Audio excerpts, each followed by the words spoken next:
Hello ಎಲ್ರಿಗೂ ನಮಸ್ಕಾರ. ಮೊದಲ ಪಂದ್ಯದಲ್ಲೇ ಜಯಬೇರಿ ಬಾರಿಸಿದ್ದಾರೆ ಕರ್ನಾಟಕ ಬುಲ್ಡೋಜರ್ಸ್ ತಂಡ. ಈ ಬಾರಿಯ CCL ಪಂದ್ಯವನ್ನು ಗೆಲುವಿನ ಮುಖಾಂತರ ಸ್ಟಾರ್ಟ್ ಮಾಡಿದ್ದಾರೆ. ಬಲಿಷ್ಠ ತೆಲುಗು ವಾರಿಯರ್ಸ್ ವಿರುದ್ಧ ಭರ್ಜರಿಯಾದ ಗೆಲುವನ್ನು ಸಾಧಿಸುವ ಮುಖಾಂತರ ಮೊದಲ ಪಂದ್ಯದಲ್ಲೇ ಜಯವನ್ನು ಸಾಧಿಸಿದ್ದಾರೆ. ಸೊ ಇವತ್ತಿನ ಪಂದ್ಯದಲ್ಲಿ ಏನೇನಾಯಿತು ಅಂತ ಸಣ್ಣದಾಗಿ ವಿಡಿಯೋದಲ್ಲಿ ನೋಡೋಣ. ಅದಕ್ಕೂ ಬದಲು ಚಾನಲ್ಗೆ ಹೊಸಬರಾಗಿದ್ದರೆ ದಯವಿಟ್ಟು ಸಬ್ಸ್ಕ್ರೈಬ್ ಮಾಡಿ ಸ್ಪೋರ್ಟ್ಸ್ ಅಪ್ಡೇಟನ್ನು ಪಡೆಯಿರಿ. ಬನ್ನಿ ವಿಡಿಯೋನ ಪಡಪಡದಂತ ಸ್ಟಾರ್ಟ್ ಮಾಡೋಣ. ಮೊದಲ ಇನ್ನಿಂಗ್ಸನ್ನು ಕರ್ನಾಟಕ ಬುಲ್ಡೋಜರ್ಸ್ ಆಡ್ತಾರೆ.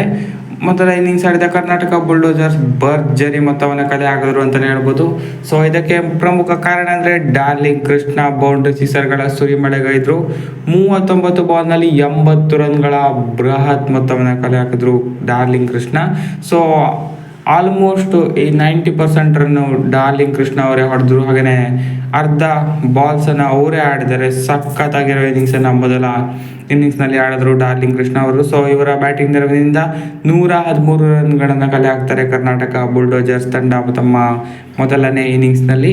ಸೊ 114 ರನ್ ಹೊಡೆದು ಲೀಡ್ ಮಾಡಬೇಕಿತ್ತು ತೆಲುಗು ವಾರಿಯರ್ಸ್ ತಂಡ. ಸೊ ಲೀಡ್ ಮಾಡೋದಕ್ಕೆ ಬಿಡೋದಿಲ್ಲ ಕರ್ನಾಟಕ ಬುಲ್ಡೋಜರ್ಸ್ ತಂಡ. ಒಂದು ಕಡೆ ಅಖಿಲ್ ಅಕ್ಕಿನೇನಿ ಸಖತ್ತಾಗಿ ಬ್ಯಾಟಿಂಗ್ ಆಡಿ 50 ಹೊಡಿತಾರೆ. ಸೊ ಒಂದು ಏಕಾಂಗಿ ಹೋರಾಟ ಬರುತ್ತೆ ಅಕ್ಕಿನೇನಿ ಅವರಿಂದ. ಸೊ ರನ್ ರೇಟು ಸಖತ್ತಾಗಿತ್ತು ಅಂತಲೇ ಹೇಳ್ಬೋದು ತೆಲುಗು ವಾರಿಯರ್ಸ್ ಅವ್ರದ್ದು ಕೂಡ. ಅದನ್ನು ಬ್ರೇಕ್ ಮಾಡಿದ್ದು ಚಂದನ್ ಅವರು.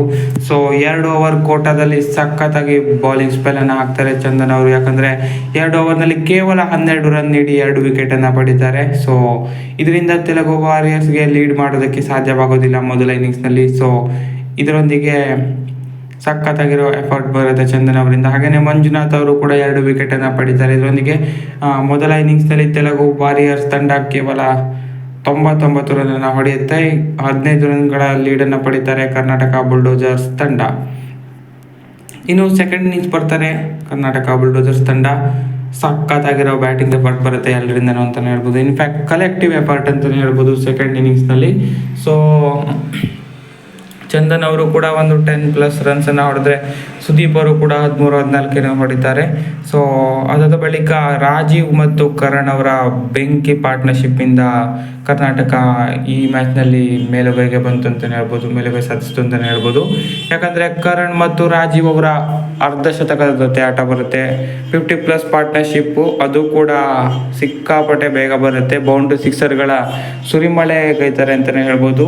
ಕರಣ್ ಅಂತಲೂ 13 ಬಾಲ್ 34 ರನ್ನನ್ನು ಹೊಡೀತಾರೆ. ಸಖತ್ತಾಗಿರೋ ಇನ್ನಿಂಗ್ಸ್ ಬರುತ್ತೆ ಅವರಿಂದ. ರಾಜೀವ್ ಅವರು ಕೂಡ 15 ಬಾಲ್ನಲ್ಲಿ 26 ರನ್ಸ್ ಹಿಡಿಸ್ತಾರೆ. ಸೊ ಒಂದು 123 ರನ್ಗಳ ಬೃಹತ್ ಮೊತ್ತವನ್ನು ಕಲೆ ಹಾಕ್ತಾರೆ ಅಂತಲೇ ಹೇಳ್ಬೋದು. ಸೊ ಆಲ್ಮೋಸ್ಟ್ 140 ಟಾರ್ಗೆಟ್ ಕೊಡ್ತಾರೆ ತೆಲುಗು ವಾರಿಯರ್ಸ್ಗೆ ಹೊಡೆಯೋದಕ್ಕೆ. ಸೊ ಸ್ಟಾರ್ಟಿಂಗ್ನಲ್ಲಿ ಒಂದೊಳ್ಳೆ ಪಾರ್ಟ್ನರ್ಶಿಪ್ ಬರುತ್ತೆ ಅವ್ರಿಗೂ ಕೂಡ. ಸೊ ಅವರ ಪಾರ್ಟ್ನರ್ಶಿಪ್ಪನ್ನು ಬ್ರೇಕ್ ಮಾಡೋದಕ್ಕೆ ಬಂದಿದ್ದು ಅನೂಪ್ ಭಂಡಾರಿ. ಸಖತ್ತಾಗಿರೋ ಪಾರ್ಟ್ನರ್ಶಿಪ್ಪನ್ನು ಬ್ರೇಕ್ ಮಾಡ್ತಾರೆ. ಹಾಗೆಯೇ ವಿಕೆಟ್ಸ್ಗಳನ್ನು ತೆಗೆಯೋದಕ್ಕೆ ಸ್ಟಾರ್ಟ್ ಮಾಡ್ತಾರೆ. ಚಂದನ್ ಕುಮಾರ್ ಮತ್ತೊಮ್ಮೆ ಈ ಇನ್ನಿಂಗ್ಸ್ನಲ್ಲೂ ಕೂಡ ಸಖತ್ತಾಗಿರೋ ಬಾಲಿಂಗ್ ಎಫರ್ಟ್ಸನ್ನು ಹಾಕ್ತಾರೆ ಅಂತಲೇ ಹೇಳ್ಬೋದು.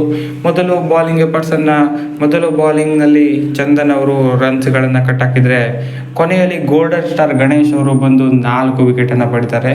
ಸಖತ್ತಾಗಿರೋ ಬಾಲಿಂಗು. ಲಾಸ್ಟ್ 2 ಓವರ್ ಬರ್ತಾರೆ ಗೋಲ್ಡನ್ ಸ್ಟಾರ್ ಗಣೇಶ್ ಅವರು.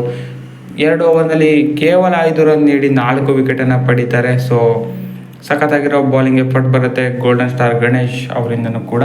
So ಸಖತ್ತಾಗಿರೋ efforts. ಸುನೀಲ್ ಅವರು ಕೂಡ ಸಖತ್ತಾಗಿ ಬಾಲ್ ಹಾಕ್ತಾರೆ. ಸೊ ಕಲೆಕ್ಟಿವ್ ಎಫರ್ಟ್ ಬರುತ್ತೆ ಬಾಲಿಂಗ್ನಿಂದನೂ ಕೂಡ. ಸೊ ಇದರೊಂದಿಗೆ 9 ವಿಕೆಟನ್ನು ಕಳೆದುಕೊಳ್ತಾರೆ 91 ರನ್ಸ್ಗಳಿಗೆ. ಸೊ ಕರ್ನಾಟಕ ಬುಲ್ಡೋಜರ್ಸ್ ಭರ್ಜರಿಯಾದ ಜಯವನ್ನು ಸಾಧಿಸ್ತಾರೆ ಮೊದಲ ಪಂದ್ಯದಲ್ಲೇ. ಸೊ ಇನ್ನು ಮುಂದೆ ಬರೋ ಪಂದ್ಯಗಳ ಹೈಲೈಟ್ಸ್ ಕೂಡ ಅಪ್ಡೇಟ್ ಮಾಡ್ತೀವಿ. ಸೊ ಹೆಚ್ಚಿನ ವಿಡಿಯೋಗಾಗಿ ದಯವಿಟ್ಟು ಸಬ್ಸ್ಕ್ರೈಬ್ ಮಾಡಿ. ಮ್ಯಾಚ್ ಬಗ್ಗೆ ಏನಿಸ್ತು ಅಂತ ಕಮೆಂಟ್